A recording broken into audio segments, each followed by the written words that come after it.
இனிய தமிழ் சொந்தங்களுக்கு என்னுடைய அன்பின் வணக்கங்களை தெரிவித்துக் கொள்கிறேன். நான் ஜேடி சாக்ரட்டிஸ் கோவையில் சமூக விழிப்புணர்வு இயக்கம் என்கிற அமைப்பை தலைவராக இருந்து நடத்தி வருகிறேன். கடந்த 34 ஆண்டுகளாக வழக்கறிஞர் தொழில் செய்து வருகிறேன். திராவிட இயக்கத்தின் பால் மாறாத பற்று கொண்டவன். அந்த அடிப்படையில் திராவிட முன்னேற்ற கழகம் இந்த தேர்தலிலே தோற்றதற்கு காரணங்களை வெளிப்படையாக சொல்லலாம் என்று நம்முடைய முன்னாள் முதல்வர் முத்துவேல் கருணாநிதி ஸ்டாலின் அவர்கள் அறிவித்திருந்தார்கள். அந்த இணையதள முகவரிக்கு 20க்கும் மேற்பட்ட காரணங்களை அடுக்கடுக்காக நான் எடுத்து வைத்திருக்கிறேன். அவற்றையெல்லாம் அவர்கள் படித்து பார்ப்பார்களா, அதில் உள்ள உண்மைகளை எல்லாம் ஆராய்ந்து பார்ப்பார்களா என்று தெரியல. ஆனால் அவற்றை எல்லாவற்றையுமே வெளிப்படையாக இங்கு சொல்லுவது சரியாக இருக்காது என்று நான் கருதுகிறேன். அதால் ஒரே ஒரு காரியத்தை மட்டும் அங்கே அவங்களுக்கு அனுப்பியிருந்த என்னுடைய கருத்துக்களில் ஒரே ஒரு காரியத்தை மட்டும் இங்கே கொஞ்சம் சொல்லலாம்னு நினைக்கிறேன். அதாவது ஓட்டுக்கு பணம் கொடுத்தா ஜெயிச்சிடலாம் அப்படிங்கிற ஒரு எண்ணம் திமுக அதிமுக 2 கட்சிகளிடமே இருந்துச்சு. மக்கள் இதில் யார் அதிகமாக பணம் கொடுக்குறாங்களோ அவங்களுக்கு ஓட்டு போடலாம் அப்படிங்கிற எண்ணம் இருந்துச்சு. இது முதல்ல தவறு. முதல்ல இந்த 2 பக்கமும் பணம் வாங்கிக்கிட்டு 3வது கட்சிக்கு ஓட்டு போட்டிருக்காங்க மக்கள். இப்போ தூய கட்சி அப்படின்னு சொல்லி தூய சக்தின்னு சொல்கிற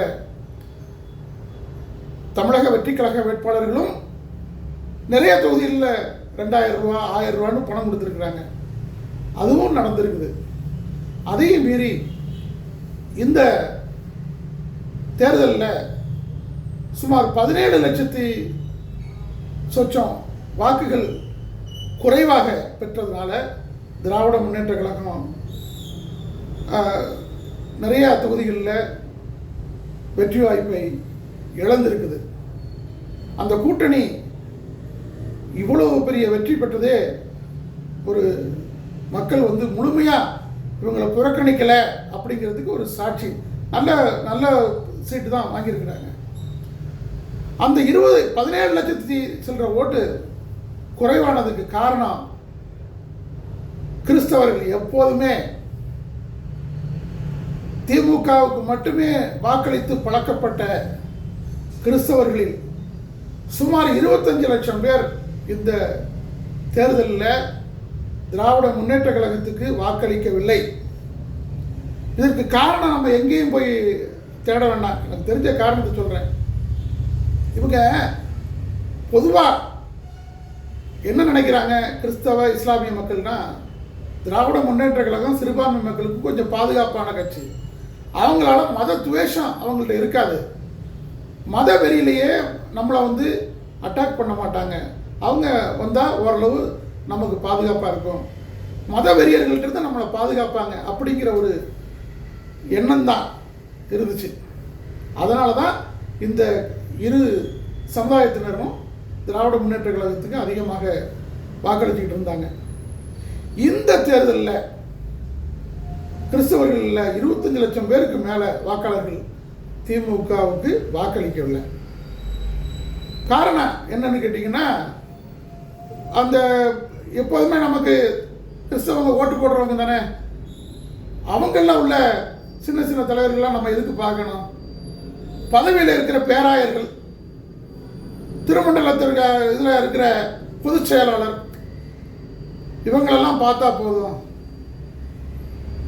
ஒரு நேம் ஷேக் தானே, பேராயர்லாம் ஆதரவு கொடுக்குறாருங்கிறது ஒரு நேம் ஷேக், ஒரு பெயரளவுக்கு தான்.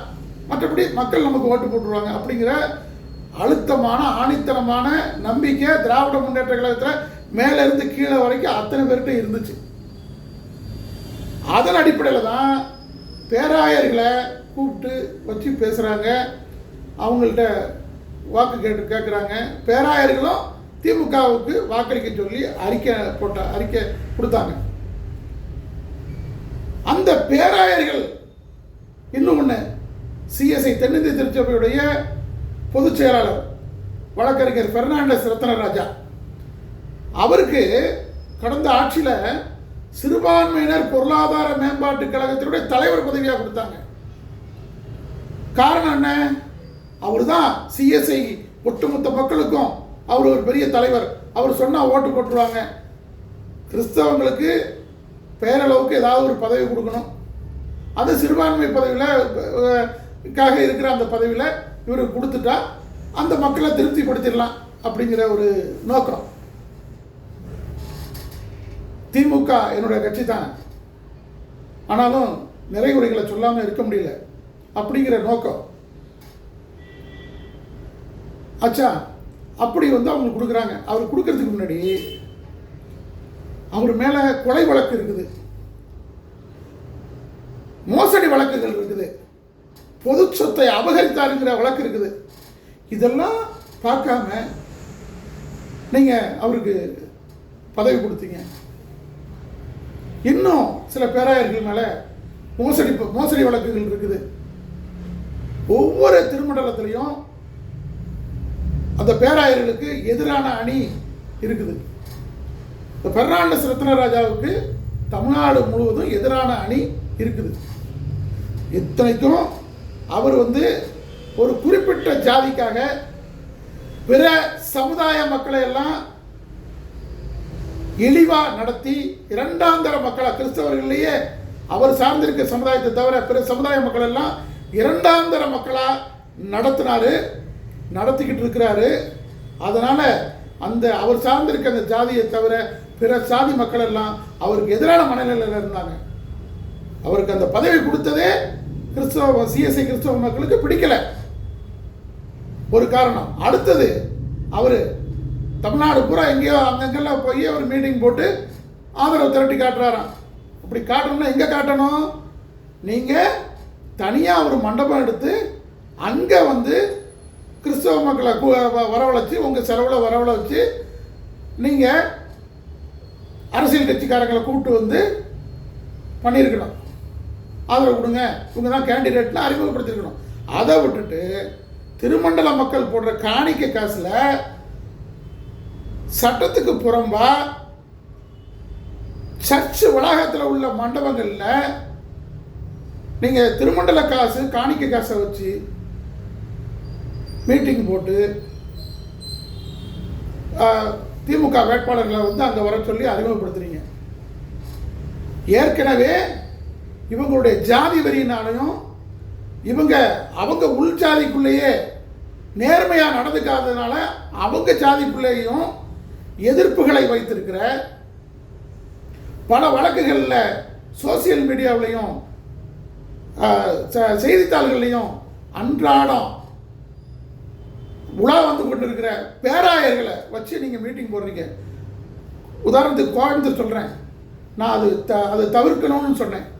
காரணம் என்னன்னு கேட்டிங்கன்னா, இந்த பேராயர்கள்லாம் சேர்ந்து கிறிஸ்தவர்கள்லாம் திமுகவுக்கு ஓட்டு போடுங்கன்னு சொன்னாலே அடுத்த சமுதாயத்துக்காரங்க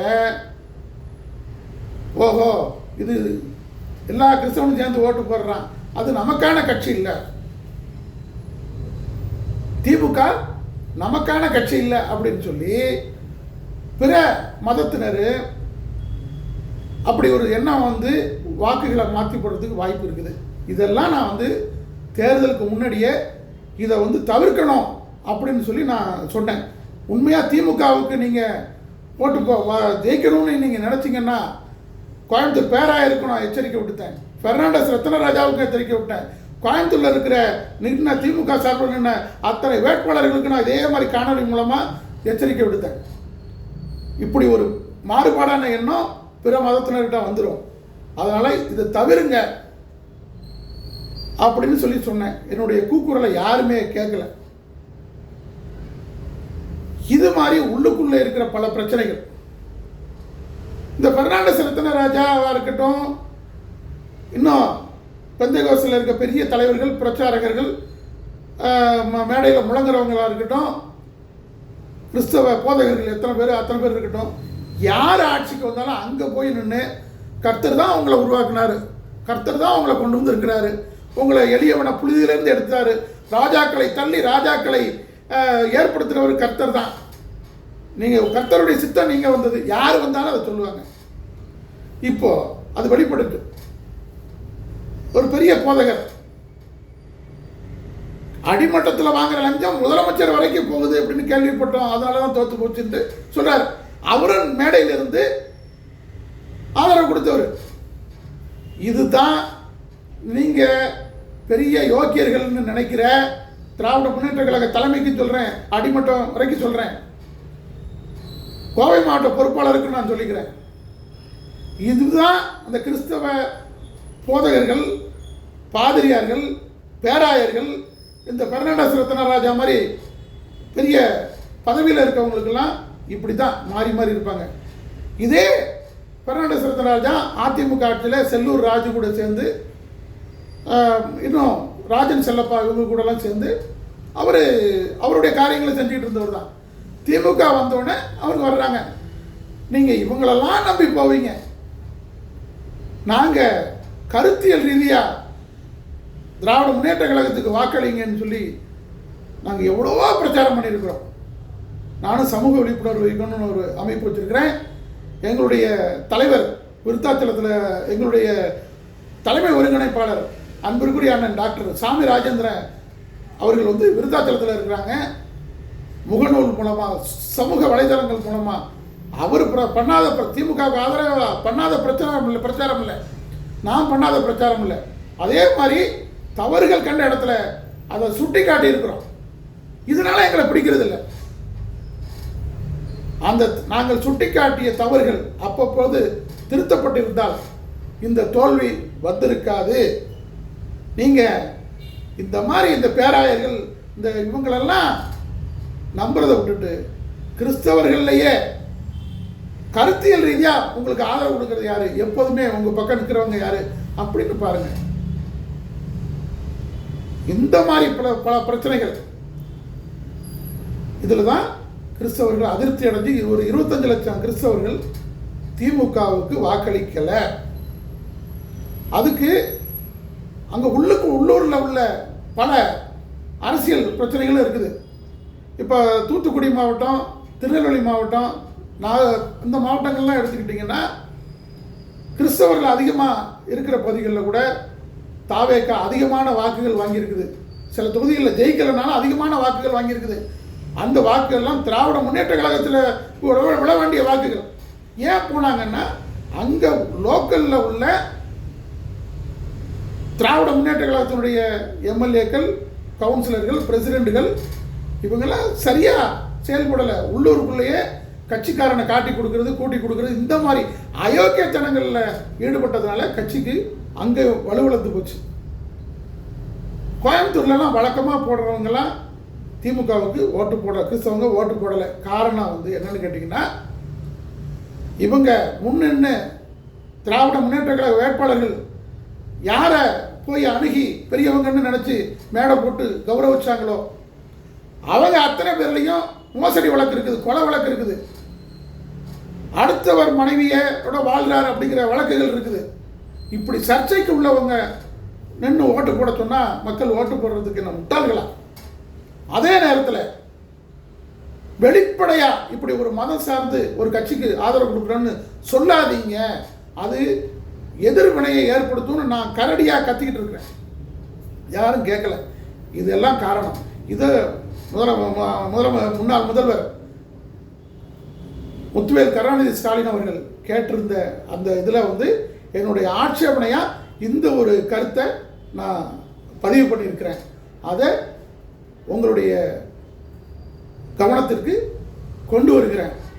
அந்த கருத்தை வந்து அவங்களாம் படித்து பார்க்கறதுனாலும் இந்த காணொளி வாயிலாகவாவது தலைவர் ஸ்டாலின் அவர்களுக்கு, உதயநிதி ஸ்டாலின் அவர்களுக்கு, இன்னும் ஒவ்வொரு மாவட்ட பொறுப்பாளர்களுக்கும் இது சென்றடையணும் அப்படிங்கிற நோக்கத்தோடு இந்த காணொலியை பதிவிடுகிறேன். நன்றி, வணக்கம்.